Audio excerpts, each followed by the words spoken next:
उनसे पोशीदा थीं उन पर खोल दे, और कहने लगा कि तुमको तुम्हारे परवरदिगार ने इस दरख्त से सिर्फ इसलिए मना किया है कि तुम फरिश्ते ना बन जाओ या हमेशा जीते न रहो।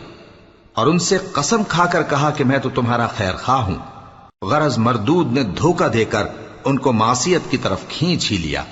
सो जब उन्होंने उस दरख्त के फल को खा लिया तो उनकी शर्मगाहें खुल गईं और वो बहिश्त के दरख्तों के पत्ते तोड़ तोड़ कर अपने ऊपर चिपकाने और सत्र छुपाने लगे।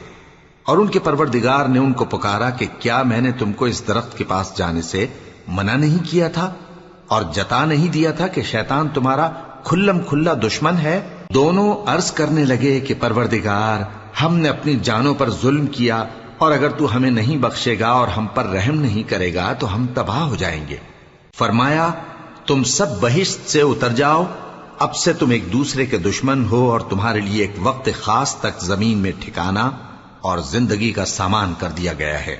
फरमाया कि इसी में तुम्हारा जीना होगा और इसी में मरना, और इसी में से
आए और तुम्हारे बदन को जीनत दे, और जो परहेजगारी का लिबास है वो सबसे अच्छा है।